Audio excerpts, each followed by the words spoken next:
and welcome to Story X Story, the podcast by Maya Matter that dives deep into stories across pop culture, plus gives you advice on creating your own. It's episode 211, and I'm your co-host, Nigel. I am Tazziii, content creator and co-host. And as always, we're bringing you interesting discussions with diverse voices, and to help us out today as we do some self-analysis and try and figure out what kind of personality types everyone is TV executive and creative strategist and founder of Dear Creative Girl, Bridget Banton. Bridget, welcome to the show. How are you? I'm good. It's really wonderful to be here. Thanks, Tazziii and Nigel. Yeah, no, thank you for bringing your voice to this discussion and only voice. So, yeah, it'll be good to hear from you. This is the first time you've been on the podcast. We've spoken briefly before, which is kind of why we're having this discussion, because we had a good discussion at BAFTA, and we are continuing as part two in a sense. So I'm ready for it. Part two for us, but just part one for everyone else. So work that one out. But yeah, you can subscribe to Story X Story wherever you get your podcast from. That includes Apple Podcasts and Spotify as well. You can send us your feedback and questions in a variety of ways. You can always send us a voice message on our Spotify for Podcasters page.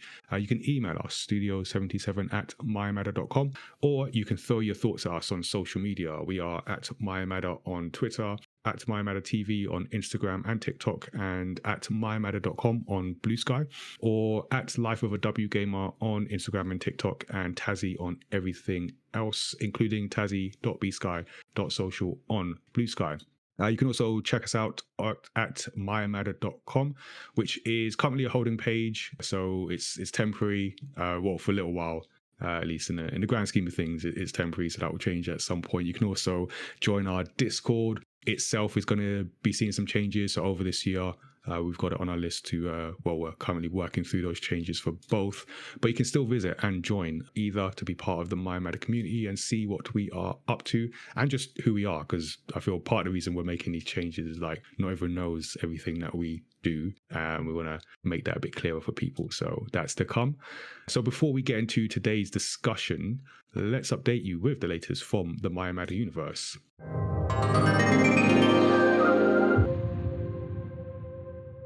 As I'm going to get even more comfortable saying, the manga is done. We have a new manga. How about that? So yeah, we've been working on the latest Maya Matter manga, Origins Against All Odds, for a very long time, good couple of years, all in all. And it's done as of March 2025. It is in print. It is being sent out to Kickstarter backers, or if you allow, I delivered it personally over the weekend as we record. So you got the first one, but everyone else I'm going to rely on Royal Mail, and hopefully they can do that job.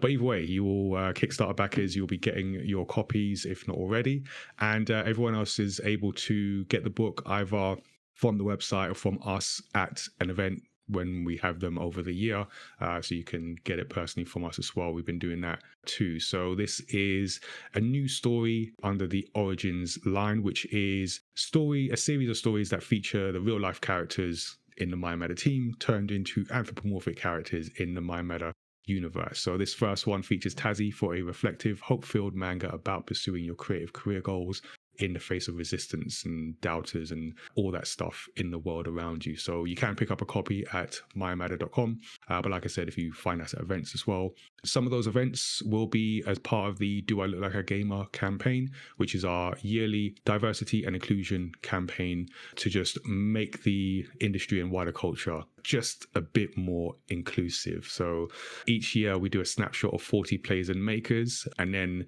the idea behind that is to showcase representation that does exist as a way to inspire more of it. And then we go into a schedule of events. So we would have just done our live stream. So it's the first event of the campaign is our live stream where we talk about what's to come for the year.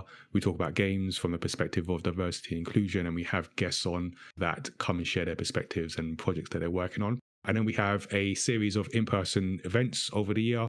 And then we wrap up with a live stream at the end. So it's nice, like a live stream event sandwich going on. But our next event and first in-person event of the campaign is our Games Industry Explain Roundtable.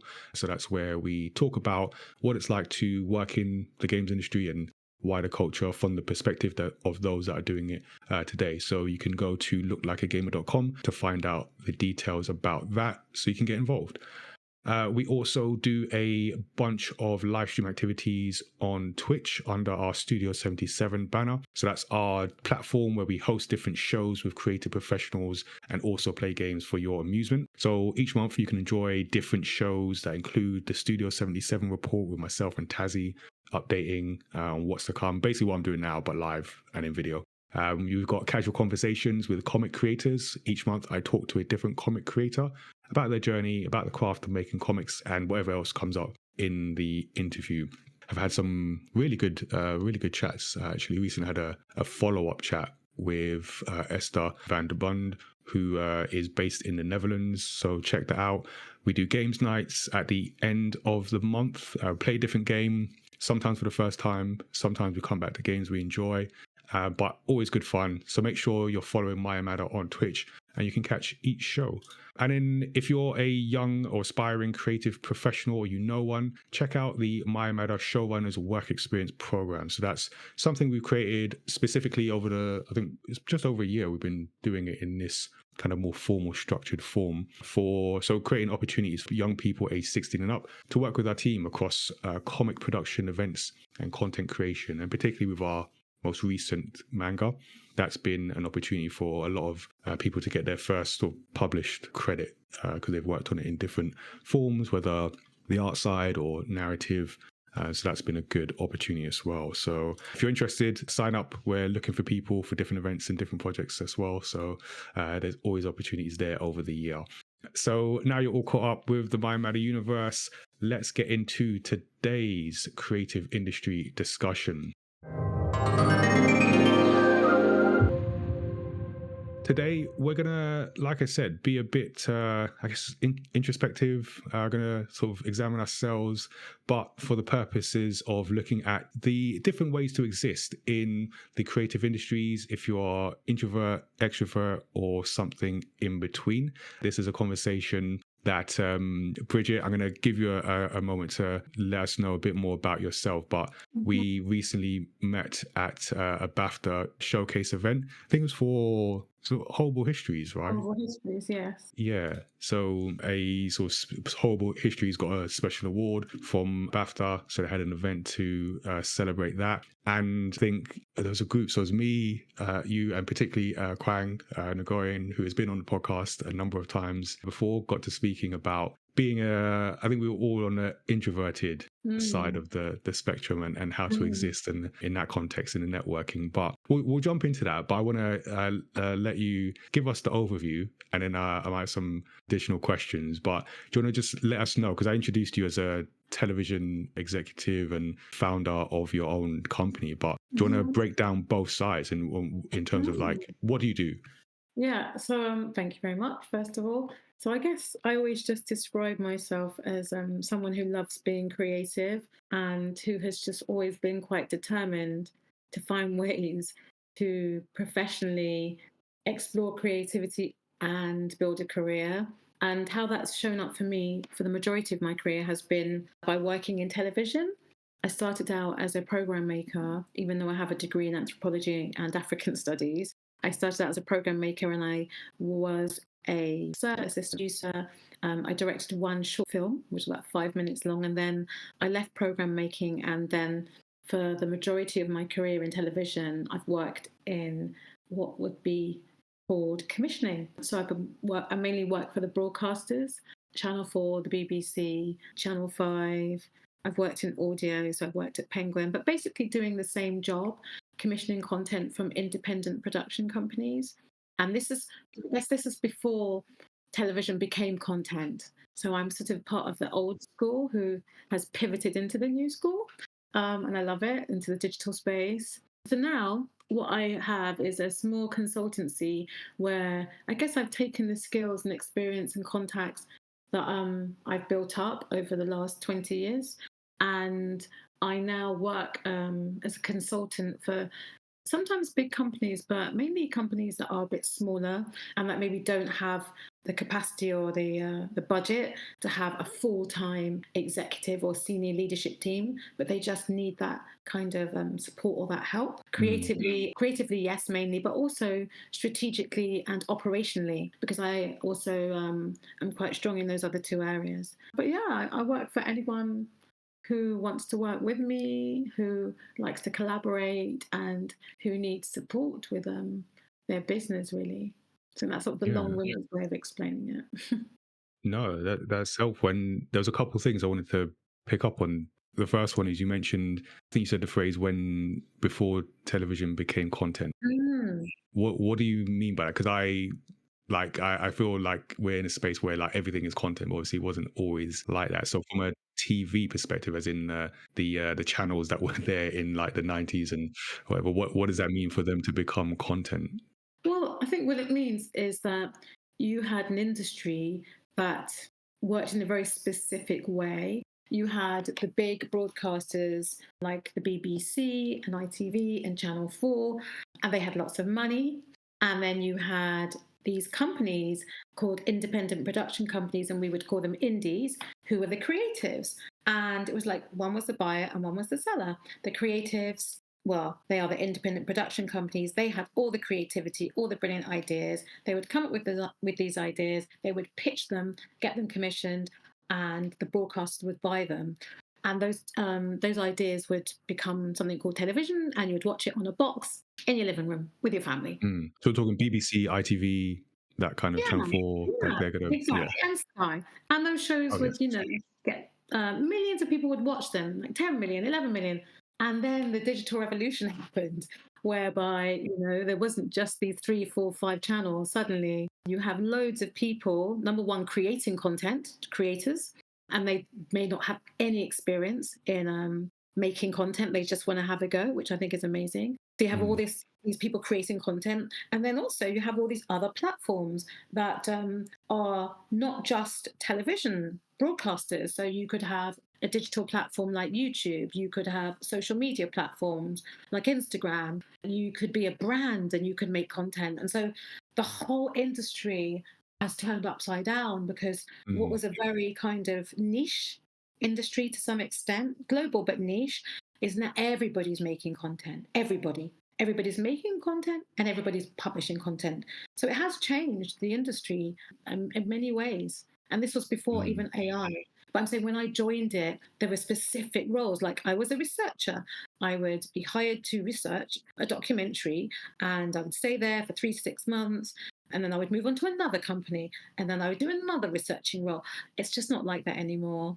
The whole world has changed. It's so different. So I'm saying I know both sides. I know the digital side because that's the space that I'm in now. I work with companies that are really focused on creating IP for YouTube, audio ideas, podcasting ideas, digital ideas. But historically, I come from a very traditional linear background. And I still do help companies develop and create ideas for linear TV. So we come up with the ideas, I develop them. I love writing. So I love writing and creating treatments for those ideas for particular channels. And then we pitch them, try to get them commissioned. So I guess I have a foot in both camps. Okay. No, that's a good distinction to understand and be aware of. And the other point you mentioned, the phrase consultant, and I feel that can be quite a general phrase that, depending on the situation, can mean different things to different people. So from my perspective, as I've always understood it, it's essentially you're like an external figure coming into a company for a defined amount of time to help with a specific project. Is that how you describe what you do, or is there another aspect? And you work for more than one person or company, or with more than one person or company at a time. I think that's how I also did it. I think really with the consultancy, it was a reaction to how I felt I wanted to take control of my own career and my own destiny. So I think as a freelancer, you give your services to a company for a specific period of time. And when they no longer need your services, the contract ends and you're sort of sitting there. Hopefully, if you're lucky, you may get another role or another job. But then sometimes you're thinking, gosh, I'm just sort of in limbo. And I thought, well, what happens if you flip the script and you own the experience and you say, well, actually, no, don't work for you, you're my client. Why don't you change the dynamic and you say, you know what? In fact, I get to choose who I want to work with, and I'm going to work with anyone I want to work with, whether it sort of makes sense or it doesn't make sense. So I may work with a school, but then I also may work with a broadcaster. I may work with a Norwegian animation company, which is what I'm doing at the moment, all of those things, because I get to control my career. I'm not sitting there waiting for someone to hire me. I'm basically taking control and making sure that I have agency in my own career. And I thought, okay, well, if I'm doing that, I'm not a freelancer, I'm a consultant.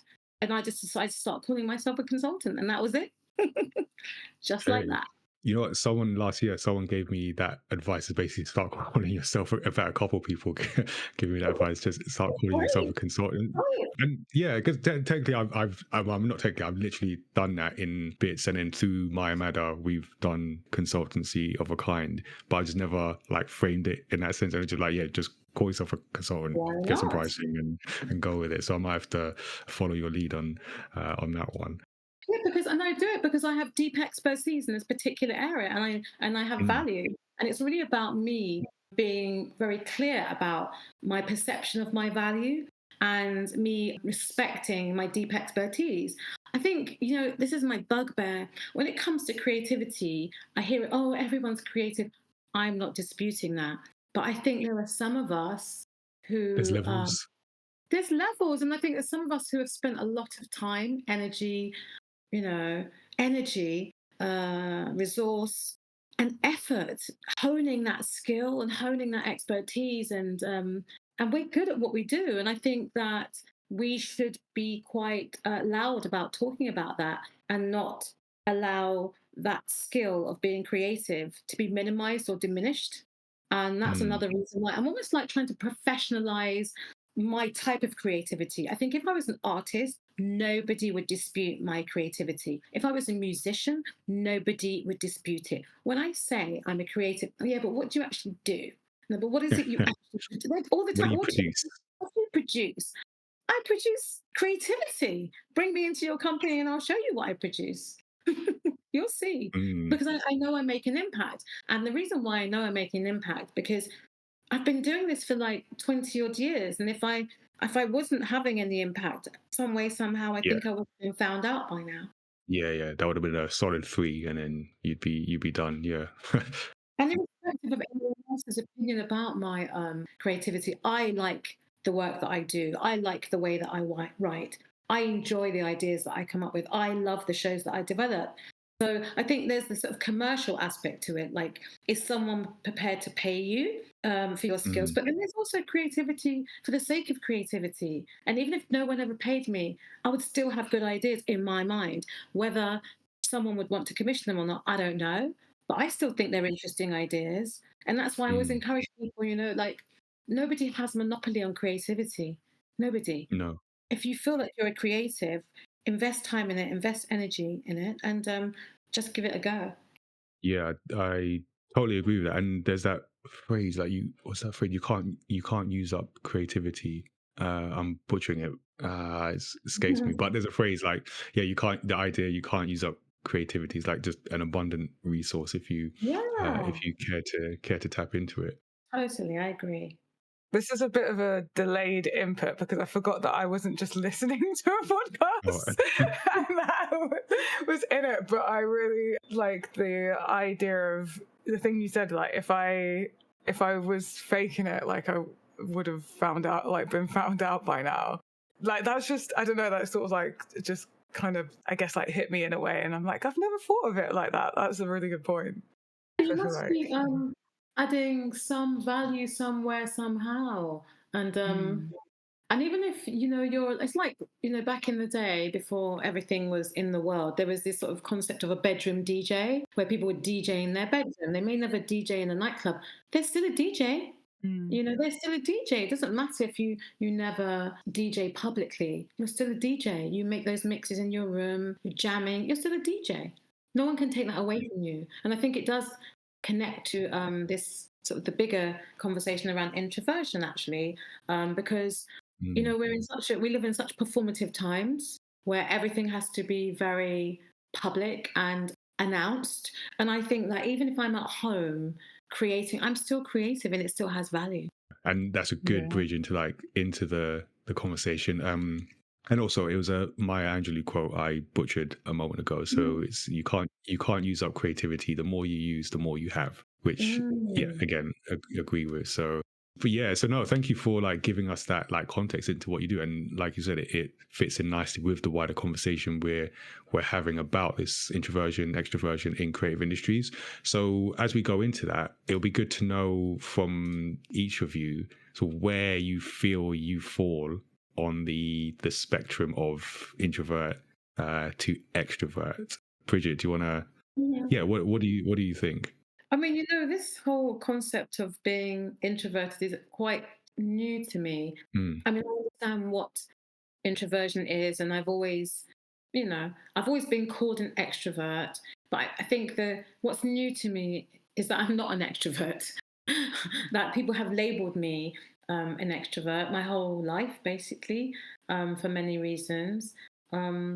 And I think it's because I've always been somebody that's really loved dancing, for example. Like, I'm a big dancer. I have been since I was a child. I would always dance in a party. Any party, I love to dance. So that's one of the reasons why I love to talk a lot. I'm quite chatty. I've always been chatty. mm, But what I have come to realize the hard way through anxiety and stress is that I'm ultimately introverted, and I really enjoy my own company. I really enjoy being on my own. I really enjoy being in my head. I enjoy it. I like, it's fun in there. It's fun by myself. Like, I really, it's great. I love my friends, and but I really do enjoy the time that I spend thinking. And I think for me, it connects to my creativity. So yeah, I would say, I don't know about the spectrum, but I would definitely say I'm introverted. But I don't see introversion as something that is at odds with being confident, at odds with being sociable. So I mm. guess it depends on how you define it. Yeah, no, and that's a good point. We'll definitely come back to that as well. And like Tazzy, for yourself, how do you see yourself in terms of like those types of personalities? I am definitely ambivert because I equally enjoy like being around people. I get so much energy from like being around people and like connecting with people and talking to people, but equally like I spend probably just as much time in my own head. Mm, And like in my solitude and like enjoying that time just as much. mm, And like sometimes, like depending on where life is, I might need one more than the other. And like I grew up like as a super shy kid. Like people don't realize because I seem so like extroverted now, and like that comes with like the confidence as well. But I was like really shy. I used to spend like time just like me playing with my toys by myself. Like I spent a lot of time like just by myself as a kid, but also like just like enjoy people's company. But like I think it's also interesting you saying like depending on like how you define those things, because I'm Mm. someone that even as a kid there'd be times where I just wanted to be around people. I didn't necessarily want to like talk. And that's where I think it's like interesting is the actual like definitions of introvert and extrovert isn't anything to do with your confidence. It's all to do with Mm. like the energy that you gain. Totally. And yeah, and like so I've always been ambivert, but most people probably would have thought I was introverted because I was so shy. And I right. can also just be like quiet. I have quiet moments. And sometimes I like there was a point where I had to like apologize to people. I'm like, I'm sorry if I'm coming across like a bit weird because I've just suddenly gone dead silent. But Mm. I don't want to leave because I'm enjoying the energy Mm. that I'm gaining from the situation. I'm just like absorbing the energy and the people. Yeah, I think it's a good awareness because what I found in like these discussions is there's the perception of these profiles that lead to like the labeling and sometimes mislabeling, and then there's the self-awareness of where you are and sort of being aware and then owning what you are as well. That's why this is a good discussion. So yeah, I wanted to start with like just look at those personality types and where people sort of feel and then how they manifest in that professional creative setting, and particularly when it comes to like the strengths and the challenges of each, because we're all different personality types. So I would say I'm definitely introvert. So, and I think that's the distinction I discovered some years back. It's not necessarily the the surface level. What does it look like? But it's the energy is like what energizes you and what de-energizes you. And I think I might have said at the BAFTA event to you, Bridget, or it might have been in a conversation with someone else. But I was saying for me, when is that concept of social battery, and I always think about, for some reason, my mind always like goes to video games and specifically The Legend of Zelda. Whenever you go underwater in a level, there's like a little oxygen bar that comes up, and that's basically me in most social settings. Like I can do it, but there's a limit. So I think as we've mapped out, we kind of have three, or as far as I know, there's like three broad categories. So introverts, so those who are recharged through being alone and focused on their own thoughts. And yeah, again, it sort of manifests in different ways, which we'll come up to. But the other aspect to introversion I've found is that, again, the social battery thing in sort of broad, like multiple people social situations, one-on-one is a different case and different environment and different energy requirement there. So there's that. We've got introverts who gain energy from social interactions and that external stimulation. And typically, I guess it can be like a stereotypical thing. You'd expect them to thrive in the networking and those collaborative environments, but they're not the only ones, as we'll come to. And ambiverts, as Tazziii mentioned, so those who have both the introverted and extroverted traits depending on the situation. So just coming to that like idea of energy for everyone, and how have you found like your personality type like impacting that energy, specifically energy management, like how you go about maintaining energy, recharging? How do you find that's been affected by your personality type? It's interesting because I was just reflecting on what Tazziii was saying about at times she's felt she's had to explain why she's being quiet. And that she's actually enjoying the experience, but she is having a moment. I actually think often it's not us that are the problem. I think it's people's lack of tolerance and lack of empathy for other ways of being. And sometimes I think, if I think about why we all started talking at BAFTA, we were clinging to each other. It was funny. We were literally four of us in the room clinging to each other because it was funny. It was true. We were like, we could see we were all sort of slightly like shaking because it was a very loud room. There were loads of people. It was very, very noisy. And we'd had the screening beforehand and the awards, and everyone was pumped. So they flooded this room with hundreds of people. It was intense. And so we were just standing in the middle, and then we all sort of found ourselves, and we found some friends. Let's cling together and make a sound. Yeah. It was, it's funny actually. I'll just to add to that, and for people. So again, I mentioned we met at BAFTA at this event because I remember because I'm on the Young BAFTA advisory committee, so I had knowledge of like the behind the scenes, how this thing came together and sort of impact on like selecting horrible history. So I kind of came in like with that knowledge, and then I had some chats with the people sort of who are on the committee who I don't necessarily know outside of BAFTA.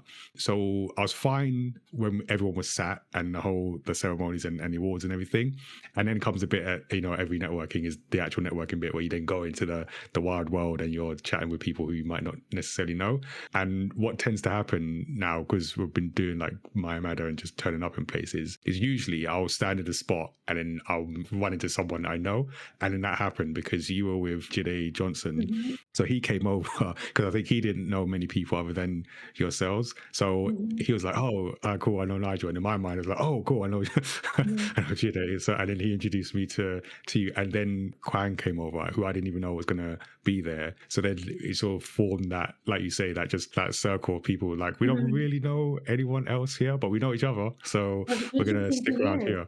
I do know like a good half of the room I knew because I used to work at CBBC during the time Horrible History was commissioned. I was there like 3.5 years, and I've worked in children's TV for like on and off about 15 years. So I do, and I did know a lot of people, but actually it really spoke to my introversion, the fact that, yeah, I know them. I know loads of people. I knew loads of people, but whether it's not about me not feeling that I don't know people, it's just that it's exhausting. Sometimes I just look around and I just think I just can't. I just can't do it.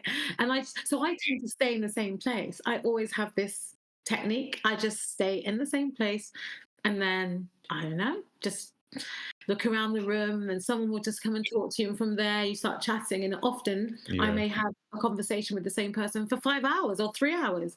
I don't tend to walk around looking for new people, and I Mm. found you guys, and that was it. I was happy. I was sort of clung into you, did my thing. I saw Yeah. my Oh, good. ex-colleagues, I waved to them, had a chat with them if they sort of walked past me, saw some of the producers. But yeah, I actually did know people. But I think it's about what I have decided at my big old age is that I'm going to do what works for me, and I'm going to experience the event and definitely come and celebrate them and see people that I really like. But I'm going to do it in my own way. And to Taz's point, if I want to just to stand there like a sore thumb, I'm confident enough to stand there like a sore thumb. I'm not going to deplete my battery to make everyone feel comfortable. I'm just going to stand there, and something's going to happen. And when I've had enough of standing, I'm going to go home. And that's kind of what I do. I think my version of like doing it my own way is like I feel like I fit the like stereotypical like social butterfly in it, that I just sort of Mm. like flit around the room and I was gonna like say, because that's sort of the image, right, of you. yeah, and then I like land in one spot for a bit, and then I like chit chat, and then I'll just like I don't know, I like hit a wall with that group, or like there's like people I haven't met yet, so I'm like, oh, there's so many people in this room, I want to meet everyone. And then my really bad habit is just like leaving, but like no context, just like just like Up and left. I just walk away, because I'm like, they're having a it might be like mid they're having the conversation, and I'm like, this isn't relevant to me. There's new people interesting over there, I'm gonna just move myself. But then it's like really interesting, because that can come across like quite rude, but like it's kind of like I've got the pollen from this area and now I'm going to go like pollinate another area.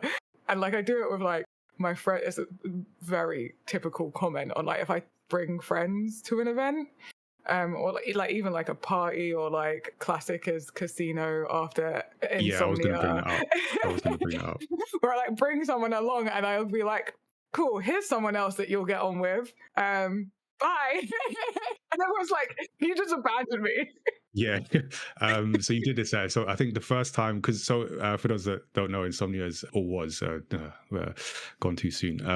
It was a major games event and had a festival vibe in Birmingham, so in the NEC, and it takes place over, was it 3 days? And then what I've learned. Tazziii already knew this, but I learned is that because everyone some people stay over, but everyone eventually ends up in this casino, which is on the complex of the grounds around the convention center, and like well into the night, so like 2, 3, 4, and then people come back the next day as well. That's crazy. I don't know how they do that. But so I was there because I think I'd been before, but I think this time I was staying over for the first time. I think previously I'd just like come for a day, so I went to the casino, and then so I came with Tazziii, and then like Tazziii went into like butterfly mode. But what was interesting is like over the course of the evening, I would be talking to people who I'd met sort of through Tazziii in the group, but like Tazziii would gone. So now I'm chatting to the person that I just met, and I can do it. I think over the time I've become more just like confident and comfortable, and just I can chat to people. I think the podcast has helped with that. I can just chat to people, but it's just interesting. We'd be talking, and I'm like, "Where's Tazziii?" Like, where, and then she'd like come in almost like for a pit stop. Like she might come in and like go to the next thing. I'm like, okay, cool, that's fine. I'll stick with this one person.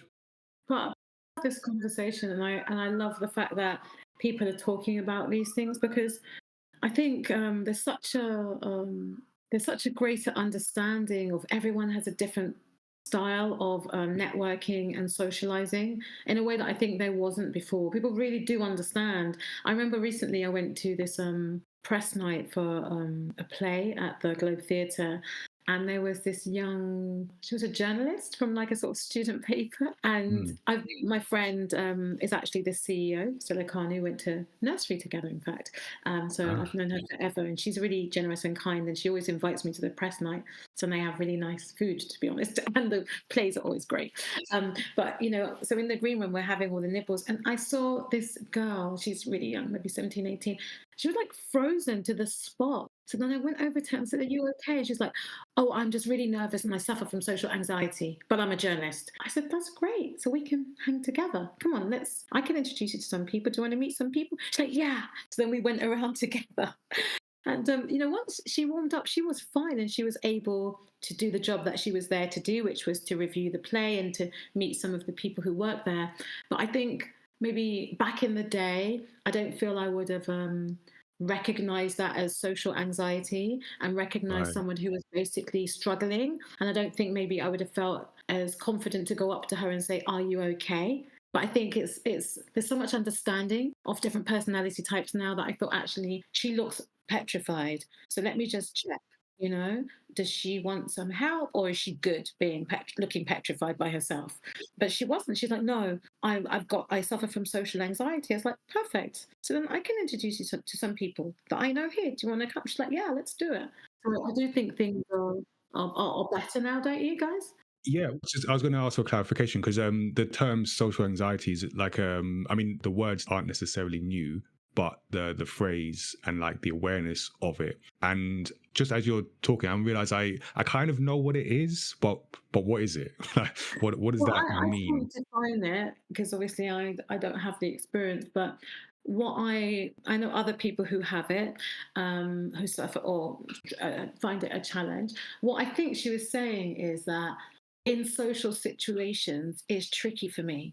So, and I think it was a shorthand of her telling me that why is really up to her. That's private, I guess. But Sure. she was trying to tell me that, hey, this is not easy being here. I want to be here because I'm a Yeah, yeah. student journalist. I've been invited, which is super exciting, but it's still hard and I still need help. Yeah. So, yeah, I think that's what I took from it. Because I actually also suffer from social anxiety, which again, people were always shocked because I seem so confident and outgoing. But I get panic attacks Mm. in social situations.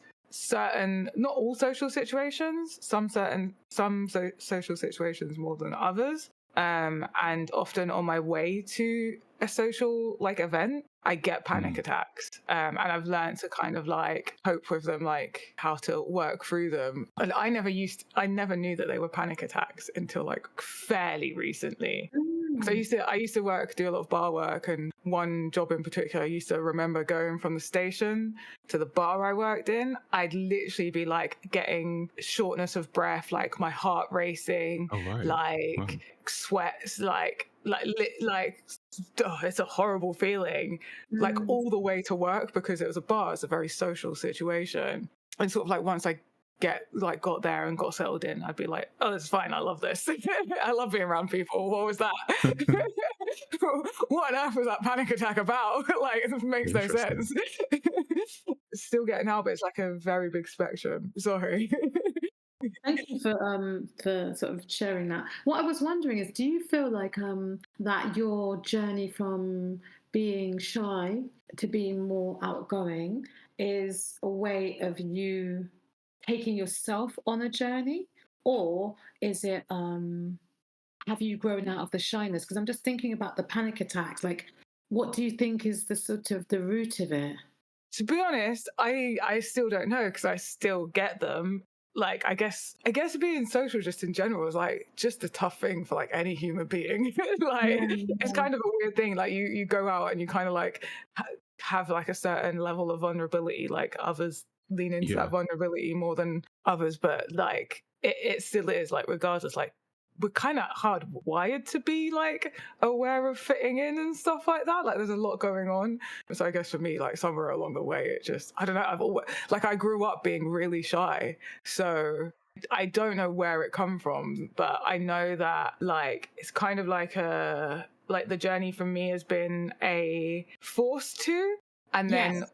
some conscious awareness as well. So I would say the like biggest game changer for me was my first bar job, which I got. It wasn't the first job I got after leaving sixth form. It was the second job I got after leaving sixth form. I worked at a bar. I was very shy. So I don't know how I got that job because I was not displaying the skills. Like my manager didn't think I was going to make it past a 2-week trial. And then that kind of forced me to get out of some of that. And that was like the first step. And I guess I got confident behind the bar. I like put me like on the other side of the bar doing clear up. Not the same. I was like back to shy, but the bar gave me a space to learn, to like to kind of get comfortable with that kind of like outgoingness. Because you, as a bartender, you have this kind of like power. Like it comes with this like, I don't know, it's hard to say, but like yeah, you kind of, they need you to get their drinks. You know what? The reason why I asked the question, because I was going to say, like, what I was wondering, and you've answered it. There's just Yeah. such a level of bravery in what you've done. I think that's where maybe the anxiety, I was wondering if that's where the anxiety was coming from, because you had decided, you know what, I want something different. I'm going to push Yeah. myself out there and I'm going to be fearless and take a risk. It doesn't mean that it's not painful and it's not Yeah. comfortable and it's not scary and I'm hyperventilating in the corner. But I'm trying, and that's why I was trying Yeah. to ask you about your journey from shyness to not so shyness. And I think so many people will be inspired by Yeah. that. Honestly, I think it's amazing what you've done. It definitely is that. It's kind of like I want, especially because like I said, I am an ambivert, so like I do get energy from being around people. But because I was always shy, it was like I wanted to be part of the conversation and just didn't like have the skills. And then yeah, being in that bar situation, then like I was like, oh, I like this. Yeah. So then I kind of worked on like stuff. And so like I said, I still get panic attacks now, but you kind of like overrides by like I want to be in that room. You know what you want, like you Yeah, know, and yeah, what you respond to, and that's good. it's learning what works for you. So I know like for me personally, I say this to a lot of people, like, so I either have to be comfortable in the environment or the people I'm with. When both of those things are unfamiliar, that's when I kind of like revert to being like really shy and like more introverted and like wallflower mode unleashed kind of thing.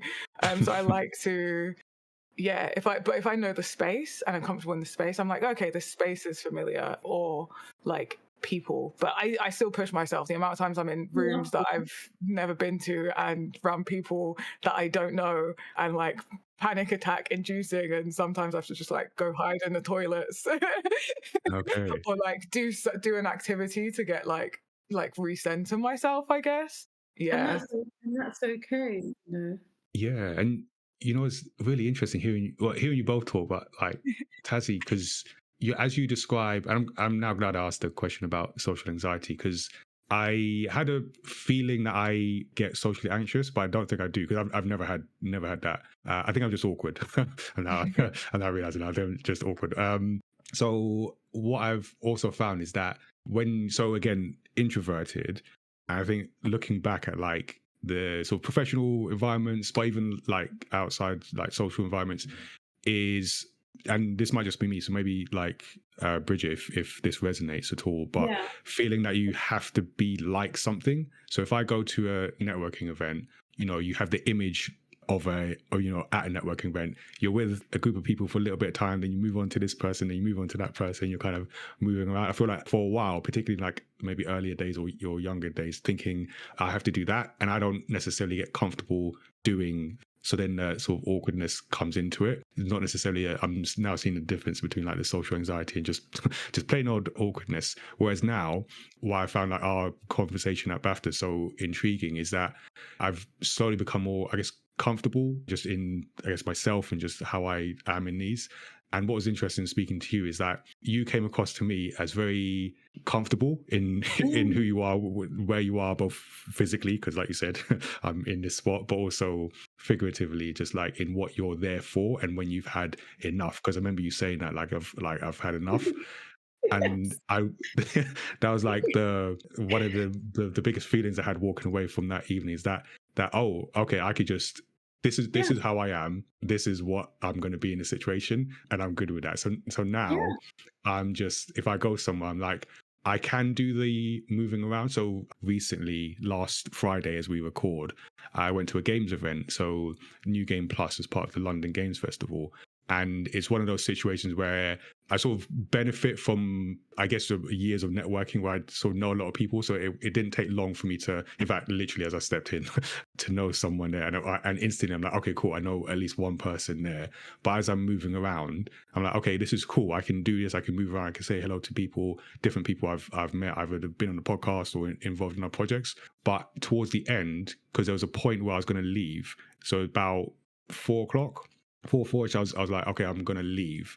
But then I ran into someone I had met like a while back, hadn't seen for a while, and then her colleague, we got to talking, and then we got to talking like about like games and TV shows, and then I did what I'm comfortable with, which is the one-on-one thing. So we were just talking for a long while, and then I lost track, and then it's like 5:30 or whatever, just chatting away.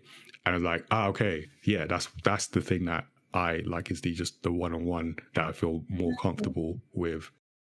I think I can relate to both of you in different ways because I think it really comes back to knowing yourself and being very and honoring yourself, I would say, and honoring the way that you do things and how you move.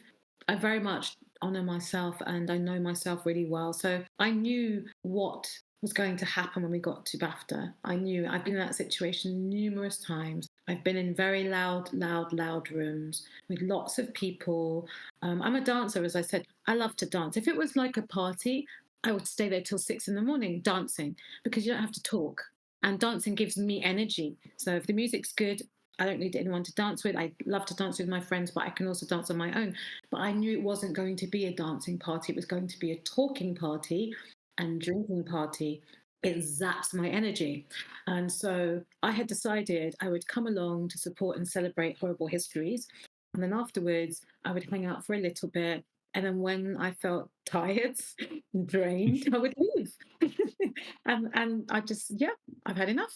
And I think that there's no rule as to how you have to experience something. You know, you can meet one person and have a great night out. Don't Mm, need to meet loads of people. But I've also had levels of, I guess, social anxiety myself. Not so much now, because I think my way of mitigating against it is by protecting myself. So my social anxiety would come up if I arrive somewhere and it's very loud, it's very busy, it's very chaotic, and it's all happening. So I love to be early. I love to arrive in a space when it's quiet and it's calm, and right. I can center myself and ground myself and almost like have my own experience. Even if nobody else comes, I've had a good time. You know, I'm not dependent on other people, external forces. So if I've got there, you know, I've had some nibbles, I've sort of taken in the environment, I might chat to a couple of other people who get there early. I'm like, well, this is fun. Okay, I've had a good time. Everything else is a bonus because I know that it just doesn't suit me arriving late when it's loud and noisy. That's why I've never really enjoyed office parties. I've never enjoyed it. I think my sort of the way I am socially with my friends is different from how I am in work. This is all work. You know, Yeah. if it's with my friends and my family, it's different. Like Yeah, I'm yeah. like crap. But I think work is different because really, are you yourself? Not really. Oh, that's a good question. Are you Really? yourself in that professional? I guess you're not. No, of course you're not. But you're Yeah. hired for your job, and these are your colleagues, and particularly in networking events, they're not even your colleagues; they're just strangers.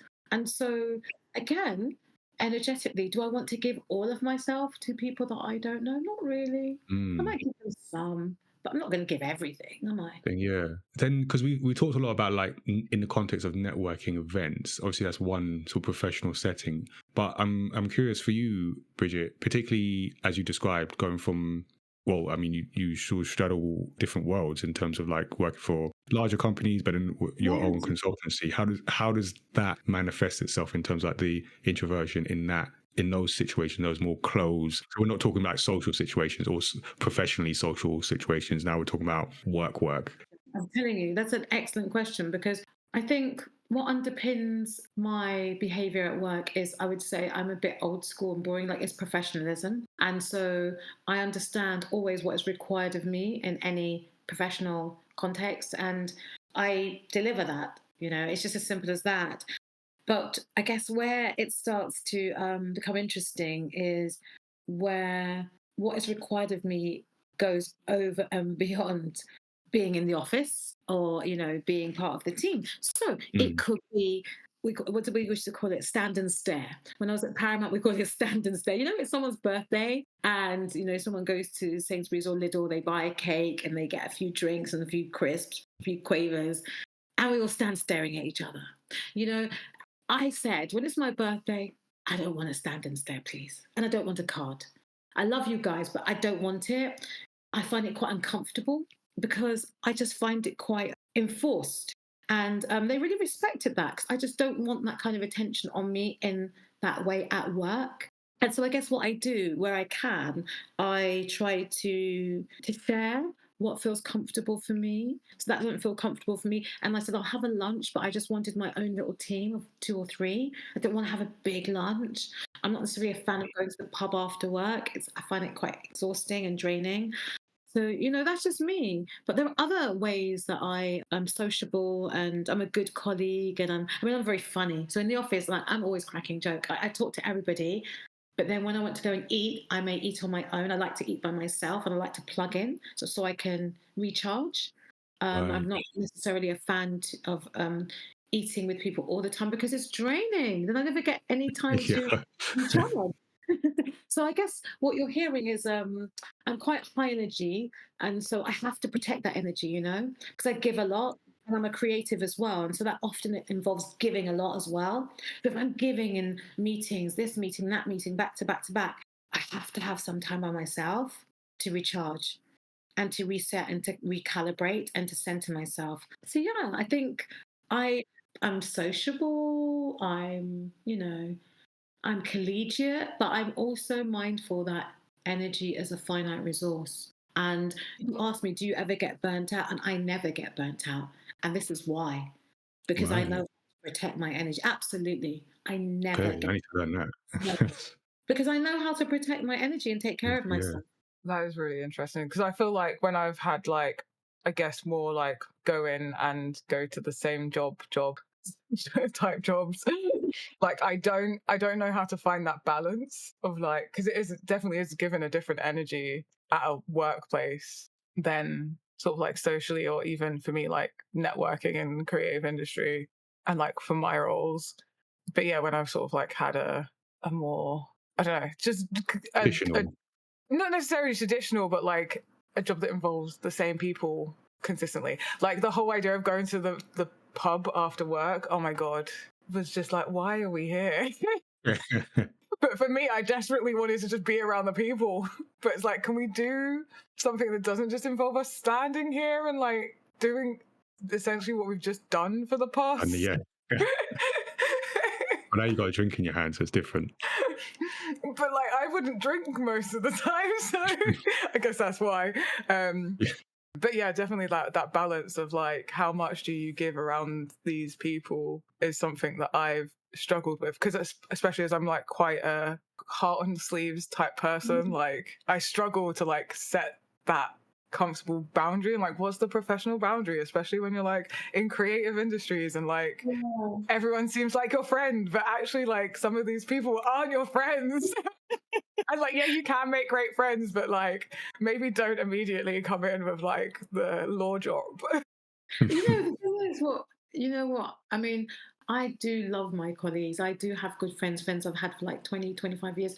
But I think somewhere on the way, I guess what I'm saying, I mean, I do eat with them. We go out. I've been to people's weddings. They've come to my home, so on and so forth. But something, you have to protect your energy. That's kind of where I've netted out. Like I've got to come first, Yeah. because I can't do the job if I'm burnt out and exhausted. And so what I realized, because I give a lot professionally and I love doing my job, I love, coming up with ideas and delivering that to the nth degree, if I keep then also giving to the nth degree socially, I just can't. I can't do it.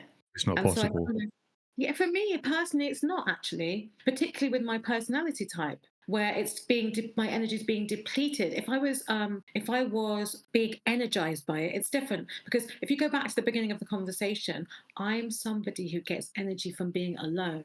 So even being in the office, I love it and I enjoy it and it's funny and creatively it's brilliant. It takes a lot out of me. So if you then add on top of that social interaction, by the time I get home, there's nothing left. And so I have to choose myself. No, it makes sense. Yeah, by managing how much of me I can give Yeah. each day. I think that's my so it's not like I don't enjoy being around people. I don't enjoy what particularly creative collaboration. But I think it's the sort of that when it tips into the kind of lunchtime after work, it can be a bit draining for my little spirit. And like I said it, because I definitely got that. I mean, I think you literally said it on the evening, but I got that sense of, I think I said at the time, like what you said is where I'm trying to get to in terms of like managing energy and knowing limits and all that. Because in a different way than maybe Tazziii, for different reasons, I'd also struggle with that, but then knowing who you are and again that ownership of it. So yeah, it was really like intriguing to hear that and hear it again. And I'd add to that, particularly for both of you, because this is where I feel you are different personality types, but in this sense, and it's the online presence, you're both like more active at it than I am, or at least more willing maybe than I am, because in terms when it comes to like online presence, like as a brand, Mayamada has like social platforms and stuff like that, but me personally, I don't really. And just before recording, we were talking, Bridget and I was saying that, and I was saying that I might have to rethink that in a at least in a professional sense for mentioning the consultancy, but for you and particularly like Tazziii, I know you're actively social on social media, because obviously not all aspects, and we've spoken about that, but for certain aspects that's also a part of who you are and what you want to do. At least that's my perception. You can correct me if I'm wrong. How do you manage that as a ambivert, and then Bridget as a introvert? So yeah, social media is a hard one because I don't think I have a big presence. Well, I'll say so. I'll add context to that, and again from my perspective. So like I will see or mostly hear of you posting things because I don't always check it, but I'll hear you or see you post things that I wouldn't post. Like I wouldn't post anything. Like you, like I went to this event Friday. I haven't posted. I didn't take a photo. I didn't post that I was there. Doesn't matter to me. I should. I probably should have done at least one thing. But whereas you would post things that you're at, or even things that you're feeling, or reactions to things. So it's like that's where that question comes from. So for me, it probably comes from like being younger and like not really necessarily like having my people in school and like around me, which is like I was like when sort of like a lot of social media started. Like I started like when I started on social media. Actually, even before sort of social media, I was like a Neopets girly. Again, shy kid, very on my own. So like that was my social media. It was like Neopets. I'd be on the forums and like making guilds and coding HTML and whatever. So I feel like I've been like trained for social media from a young age. And then sort of like then getting older, and then we had like Pixo and MySpace, and this is the early social media days when social media was actually kind of more fun than it is now. And so like it become quite normal for me, and like that was like a creative outlet. And then like when Instagram started, like way before, this is like I've had Instagram literally since it started. And I was studying photography at the time. So the thing was like, put your work out there. And so for me, it's always been a place for me to either like connect with people, to like find my people. Like I was on forums, like Nintendo forums, and like there was like a me one, to find the people that actually had the same interests as me, because I didn't have that in the immediate vicinity of people around me. And I mean, maybe there was some hiding in the cracks, but it wasn't something you're like, hey, by the way, I'm like really into Nintendo. I mean, I kind of like wasn't like, I didn't hide it, but like I was a weird kid. Like everyone thought I was the weird kid anyway. So I had to, like, for me, it was like a way to connect with people that are into the same things as me, and then it was like to share my art and like share my creativity, and it became a mix of both. And then we kind of like ended up in the place that we are now, and now I just like still use it as a way to connect with people. And like sometimes like, because for me, I'm like, oh, it'd be great if I could see people that feel or think the way I do. Like, so I got diagnosed with ADHD a couple of years ago, but I've always like kind of knew there was something different. And like, I realized like, because people used to think I'm just like this happy person that's always happy. And like, I struggle a lot actually. And so now it's a lot of like, I want to share my experience because I want people to see that and be like, oh, cool, like I can relate. And like often I put things out there, and like sometimes it's I'm like really vulnerable online, and sometimes that can be damaging to myself, and it's like hard to find that balance, because sometimes the feedback you get is like not the feedback not that you're helpful. ready. Yeah, it's yeah. not helpful. It's like a lot of projection and a lot of like whatever. But my whole thing is like, I want to connect with the people that need it, or connect with the people that I need. And so like I'm okay with sometimes being vulnerable, and sometimes that kind of hurting me and maybe like taking a bit of my energy, because I have helped people. Like there's people, like I've received artwork from people that have like, you've literally brought me out of such a dark place. And like, yeah, just comments that people, I think no one cares. And then people will come up to me at an event and they'll be like, oh, I didn't really like know what to say because we're not close like that. But like, just know that like what you share online is like so meaningful. And like, I do like anonymous question time a lot. And like, yeah, there's all the degenerate stuff. But mixed with that, there's a lot of comments of like, you like brighten up my day, like the world's such a better place like with you and what you share. So that's kind of like why I share so much. And why I have such a big presence. Like I don't actually share that much from events. Like I'm actually really bad at events. I would do like one snap, because in events I'm like trying to be present. But yeah, like the sort of like day-to-day stuff, it's like I'm sharing that to connect with people and to make people feel heard and seen, and so that I can feel heard and seen. Love that. Yeah, no, it's really good. That's really good insight. I didn't know. I think you mentioned some, but I didn't had that full picture. So, what about yourself, Bridget? Yeah, I mean, I'm not really on very many platforms actively. I mean, as Dear Creative Girl, you know, my brand, she, they, was everywhere, because obviously I need to claim my name. But in terms of being active, the only platform I'm actively on is LinkedIn, the most boring of all the platforms, but I love it the most because it's a professional platform, and I've been on it actually 17 years. I can't believe it. And I enjoy writing. So it's a place where I get to write. And I love LinkedIn because it's like the story of my career. Like everyone I've ever worked with is on there. So I love interacting with them in that way. And it may be someone I worked with, you know, 15 years ago, 20 years ago, but they're all on there. I don't see them, don't speak to them, but, you know, you have the opportunity professionally to stay in touch. And I like that a lot. And I mean, I'm quite organic in the way that I have built my following, and I don't sort of plan anything. I have an idea, I feel something, I write about it in the way that I want to write about it, and I share what I want to share, very much like Tazziii. I just share what I want to share. And I know from the messages that people have sent me, and messages that feedback I've got, that it helps people, because I talk about careers often, about, you know, pivoting, challenges that you may have in your career, and I try to be inspiring and positive about building a career in the creative industry, because it's very difficult, it's very challenging, and I've had a level of success and I've had longevity, so I like to pass that, you know, pass those words of wisdom and some tips and hacks along. But you know, we talked about this, and Dear Creative Girl is Dear Creative Girl, and then I'm Bridget. Like we're almost like two different people. I mean, I'm not to sort of, you know, put myself in the same breath as Beyonce and Sasha Fierce, but it's like that. You know, it's me, but it's like a sort of souped up, larger than life. It's a persona, but it's based on me, and it's not artificial. But it's kind of it's professional me, because I think professional me is different from home me, and it's Mm. my, it's, you know, it's me with my professional hat on.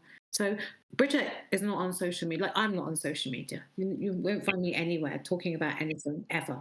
It's just not me. I was on Facebook, I think in 1996 or whenever that was. I mean, and I lasted probably about a year. Then I just was having, it was too stressful. I couldn't Mm. keep up, and I just thought, oh no, this is not me. And so since then, I haven't really been on social media. I'm only on LinkedIn, and it's working out Okay. fine for me. I'm on WhatsApp and LinkedIn, and that's kind of Yeah, it. yeah. Either you know me personally or professionally as well. Yeah, yeah. Yeah. I think what you're hearing, I'm quite a boundaried person, and I'm quite a Mm. private person. I think that's the thing. And people don't understand that. Again, like the introversion, because they think, oh, but you're always posting things on the. Yeah, I know, right? But these are public places that I'm in, Yeah. and the professional photographers are going to take my image, often without permission, and post it anyway. So I may as well, write on the hashtag and use it to promote my business. But no, I'm quite private as a person, and I like to keep my private life private. It kind of works for me like that. Yeah, it's just funny listening to, because it's like myself.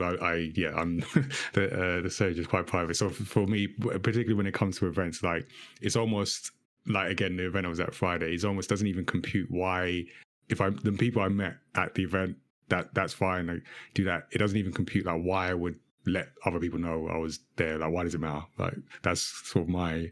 I know it does matter, and I know there's value in it, but that's my like first thing is like, I was there, I was present, I talked to people, I enjoyed speaking to people. I spoke to one person for like must have been nearly an hour, and that's good. I got something from that, so there's no more. I'm not looking for anything else after that. But I have to remember, oh yeah, because it's sort of partly business and all that. But yeah, I definitely, I think I would lean to more what you're saying, Bridget, and I think it's.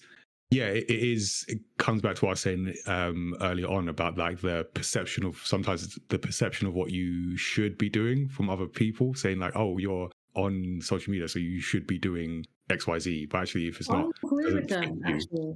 Just to seemingly contradict myself. So I would say, and that's why I say there's Bridget and there's Dear Creative Girl. Yes, Dear Yeah, Creative Girl yeah. needs to post. She's building a brand. So yes, there you go. But then it's sort of separate to you, and I guess everyone has that to a certain degree. Is separate, but you've like decided to create that, like that brand Totally. where you can do that. Yeah, I must post. I must share where yeah. I am, and I must, because I must give thought leadership. I must talk about the places that I work, the things that I've achieved. I have to, because I'm Mm, building a business and I'm building a brand. But what I'm saying is, me, Bridget, yeah, no, she doesn't want yeah. to talk about stuff. Yeah, yeah. No, No, and Bridget's again, is why hiding under I've. the table.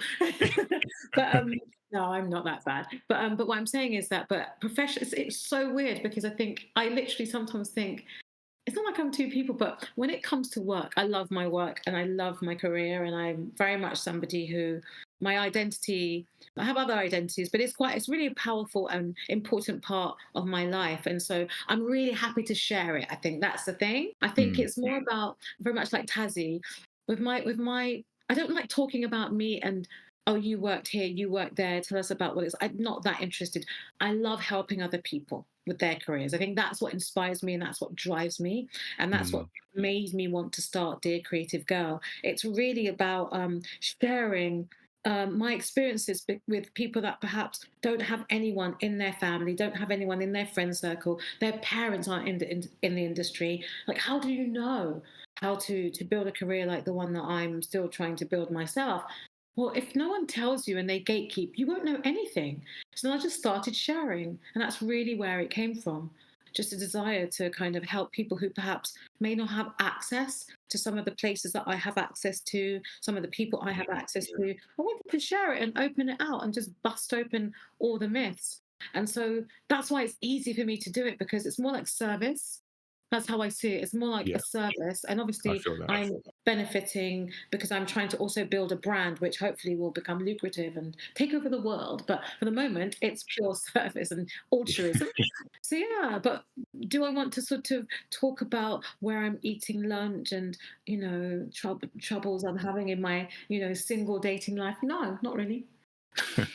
Yeah, no, I feel that, and I think again is why I so value your perspective, because so again, so like private person, so I don't necessarily do it, but coming to the realization that as a business thought leader, I don't know if is that a still current term, thought leader. So there's certain like advantage, or not, that's not the right word. Certain almost like probably responsibility is a Yeah. better word in terms of like to share your thoughts.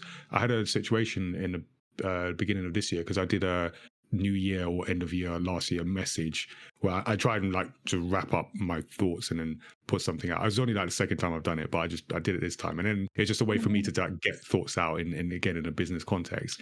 And then I went to a comic book shop, and one of the people in there who we know or I know personally for a little while, he was like, "Oh, that post you did like really helped me." In fact, a couple people, because there's another person the week after said, "Oh, that post you did like really helped me like rethink how I'm approaching the year." And my first thing was like, "Wait, what post?" Because I didn't, and I was like, "Oh, okay, oh, right, okay." First of all, someone actually read it because it was quite a long post. I wasn't even expecting everyone to read all of it. There's more for me to write it. And then it's stuff like that that reminds me, oh, okay, there's that responsibility, because it, like you both said, someone can get value for it from what you're doing. And even as a introvert, where I don't like sharing stuff about me personally, there is an area where actually you probably should do more, and then from a personal, helping people on a personal level, but then also from the business perspective. So I'm coming to the realization of needing to just slightly adapt how I approach that, probably just for LinkedIn and nothing else, but yeah, we'll see. I think, you know what? I think that it's not this or that, it's this and that. And I think that the beautiful thing, like Tazziii was saying, is, the sort of social media and the power of it, you can do as much or as little as you want to. You can do a little bit here and there. You can choose the platforms that work for you and that don't cause you too much anxiety. You can take the good things from it. But I think it's the most amazing and incredible place for creative collaboration and also building community and finding your people. And it's just about, for me, finding the level that I feel comfortable. I just always put myself first, and I just know myself intimately, and I know what I can and can't take, because I don't want to be under the table crying. Yeah. The table shaking. So I'm just like, you know what? I just know my level. I know my level and I know my limit. And I say this because I've been here. Tazziii, when I think about hearing you, I'm like, that was me. I was everywhere. I was here. And I'm just like, oh, I know my limit. I've learned the hard way, that little Bridget can only take so much. So now before little Bridget's under the table, she stops. Yeah, and I think like it's important what you said as well about knowing the platforms that you can be on, because like LinkedIn for me is like I've tried. I don't know how to be on LinkedIn. Like I'm there, but I think I was talking to Nigel the other day, and I'm like, do I just delete LinkedIn? I feel like it's more damaging me just like having a LinkedIn and not being present on it, because I like check it like once in a blue moon, because it's just not. Like I don't have anything to add to that conversation. But like you, Nigel, I feel like you have something to add there, and like no, like I honestly I wouldn't even know what to say. Like I'm a Instagram and blue sky girly. Like even like I used to be such a Twitter girly as well, and then it's what it is now, and I like just full on stopped. Like it wasn't even like a kind of faded out in 2020 and then kind of like came back in, and then I just like, it's a desert there for me. I think I've got one post saying like I'm not here, like because they're the platforms that I feel like resonate with me, like Instagram and Blue Sky. And then even on Blue Sky, like I randomly just put some like random one-line thought. I think yesterday it was like, do you ever just think about how most of our perceived reality is like made up? So that's the kind of like, that's why I like Blue Sky as a replacement for Twitter, because I just have these like rando thoughts and I'm just like, anyone think of Yeah. And like, yeah, Instagram works for me, like feeds, visual, like photos and stuff, and then just my stories, like 24 hours to watch that, and then it's gone. It's a good point though, really, because it's just hearing you describe the freedom that you have, you're right. I don't necessarily feel that free on LinkedIn to post random musings in that way, because I think definitely people are expecting weight from me, and I do feel like that pressure not to write, never, but just to respect their time. So I wouldn't. Expectations. Yeah, I do. I do take it quite seriously, but you're right. I mean, maybe I need to join Blue Sky and be silly over there. Yeah, it's I'm like a quite different, serious it's on a different LinkedIn. space, yeah. Yeah, And that's like, fun. for me, because they just recently upped their character limit, and I'm like, no, this is what Twitter did, and then it just started to go downhill the more and more they added, because then you feel like you need to feel that more and more, and actually, there's an art in the limitation of characters, like say your one Mm. liner. And if you can't Yeah. fit in there, then you're you're probably better off on a long form platform, like. And like, yeah, for me, like, there's something special about those like short things, and I'm not like, I can't read more than like 2 lines on social media before I'm like, okay, I'm done. So I like the kind of like quick one-liners, and then if people have more to say, they add it in a thread. But your first small posts, bite-sized Hmm. text. Okay. Yeah, that's why I thought no one would read my post, because there's a whole chapter and verse. Yeah. So as we wrap up, then I was thinking I was going to do this in a different way. So I'm going to ask the question I was going to ask, but in a different way. So because we're sort of slightly different shades of different personalities, to wrap up, what would be a bit of advice you would give to a younger version of your personality type? Mm. I would say be okay with honestly being yourself. It's a bit cheesy and a bit obvious, but just do you. Honestly, just do you, because when you get to my old age of 52, you'll realize that, oh, it was fine. It was just kind of fine being me, and I was actually okay. So I don't need to try and be someone else, because number one, there are loads of people kind of similar-ish to me, and number two, just being me is fine. That's such a good one.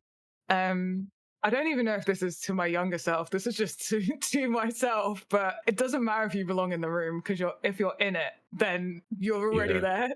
So Yeah. just Yeah, make the most you're of being literally in in the the room. room. Yeah. Yeah, like, so just, yeah. It doesn't matter if you're meant to be there. If you ended up there by accident. If like it was a mistake, you're there now. So make the most of being in the room that you're in.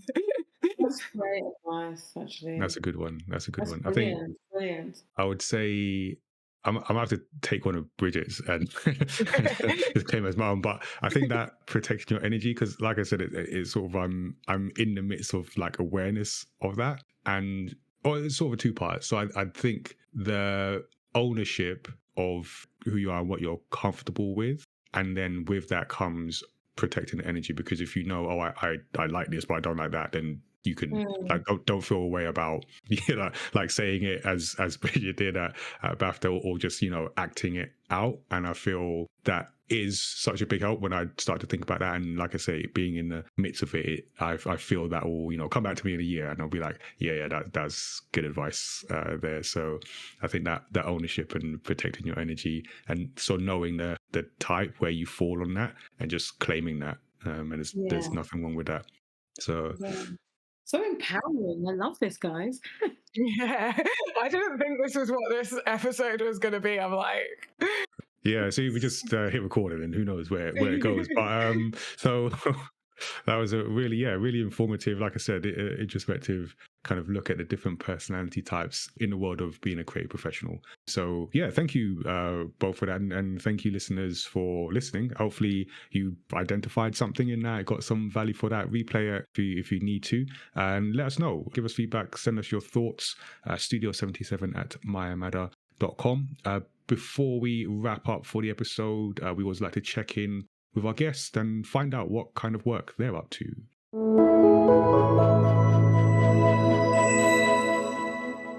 Bridget, we'd love to get an insight into what latest news you have, or any projects that you want to shout out, and also where to point people online to you.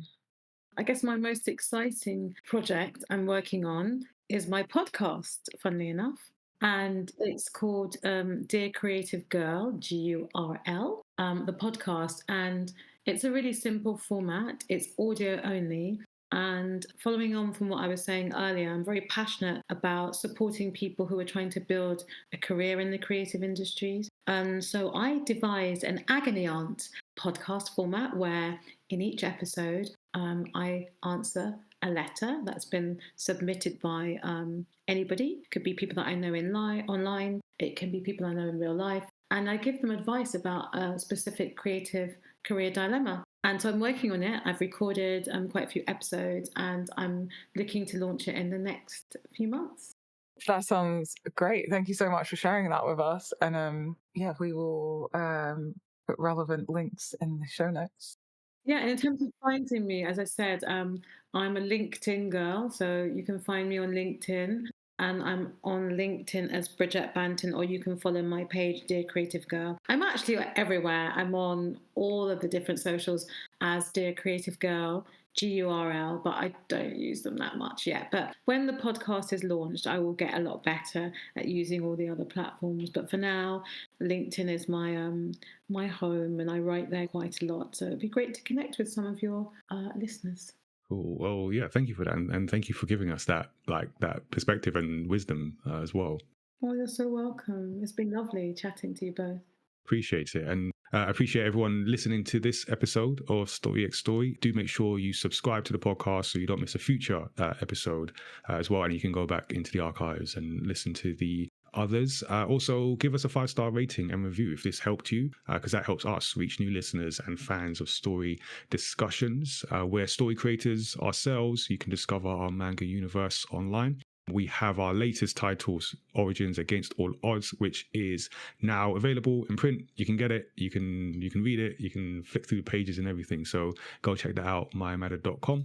And jump in our Discord. You can chat with us there, and also follow us on Twitch for those live shows too. And keep an eye out for our Do I Look Like a Gamer video game representation campaign, our yearly initiative for diversity and inclusion in the video games industry. We have a bunch of plans in store for this year. It's the early part of the year, so we're getting ready to launch, or have launched by the time you're listening to this.